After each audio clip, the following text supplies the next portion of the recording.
کوئی عادت پڑ جائے اچھے کاموں کی تو آدمی بڑا ہو کے بھی اچھا ہی بنتا ہے۔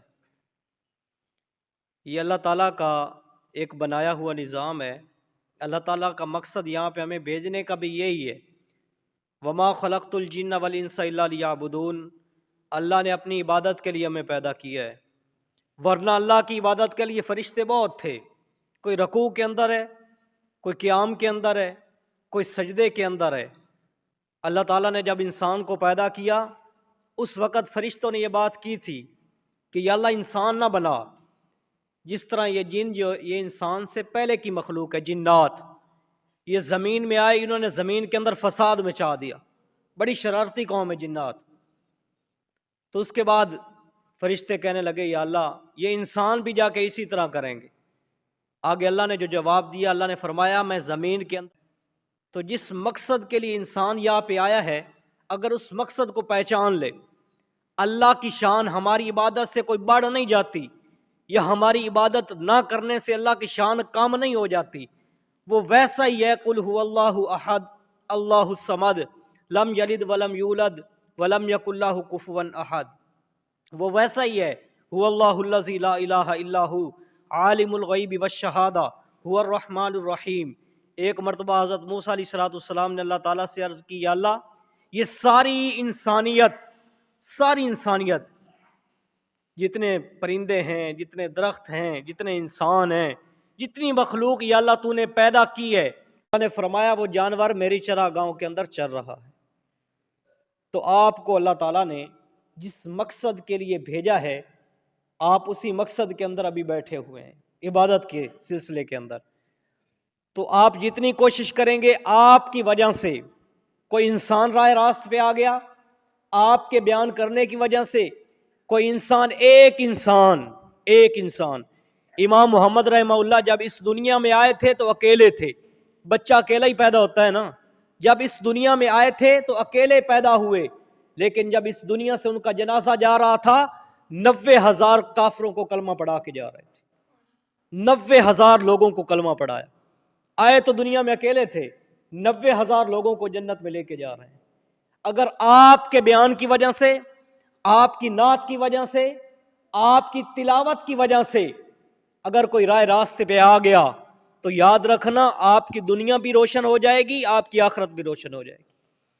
آخرت کے اندر بھی آپ لوگوں کو اپنے ساتھ جنت کے اندر لے کے جائیں گے۔ تو کوشش کریں، بیان کی تیاری کریں۔ آج یہاں پہ کھڑے ہوئے، کل بڑے بڑے آپ کو سٹیج ملیں گے، آپ کو ممبر ملیں گے، آپ لوگوں کے سامنے بیان کریں گے، لوگوں کے سامنے نعتیں پڑھیں گے۔ یہ گزرے ہیں قاری عبد الباسط صاحب، مصر کے تھے، تو وہ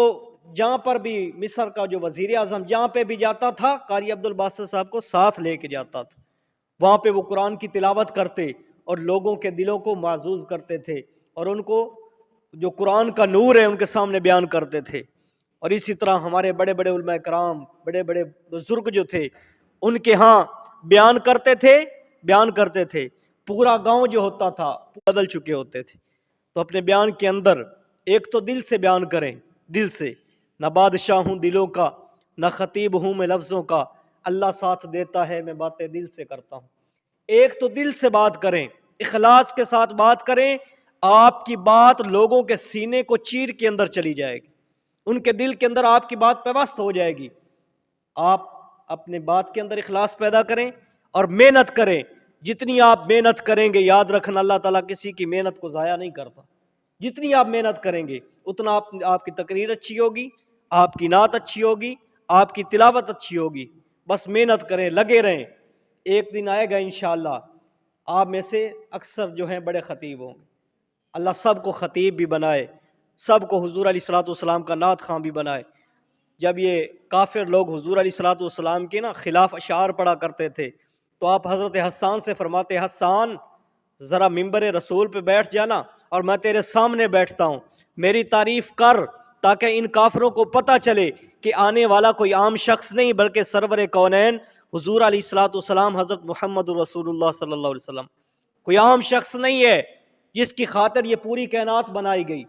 جس کی خاطر زمین کو پستی ملی، آسمان کو بلندی ملی، جس کی خاطر ابو بکر صدیق بنا، جس کی خاطر عمر فاروق بنا، عثمان ذوالنورین بنا، جس کی خاطر علی حیدر کرار بنا، صحابہ کرام کو مقام ملا، بلکہ صحابہ کرام تو انسان تھے، جانوروں کو بھی اللہ تعالیٰ نے مقام دے دیا۔ حضور علیہ الصلوۃ والسلام کی اونٹنیوں کے نام محفوظ ہیں، حضور کی بکریوں کے نام محفوظ ہیں، حضور علیہ الصلوۃ والسلام کے گدھوں کے نام محفوظ ہیں۔ یہ ان کے نام کس طرح محفوظ ہوئے؟ کیونکہ ان کی نسبت حضور کے ساتھ ہو گئی۔ تو اپنی نسبت الحمدللہ ہماری نسبت حضور کے ساتھ ہے اور رہے گی، اور انشاءاللہ ہم اسی نسبت کو لے کے قبر میں جانا چاہتے ہیں، اسی نسبت کو لے کر حشر میں حضور کے سامنے پیش ہونا چاہتے ہیں۔ دعا بھی کرتے ہیں کہ اللہ تعالی ہم حضرت ابوبکر صدیق، حضرت عمر، حضرت عثمان، حضرت علی، حضرت حسن حسین کے ساتھ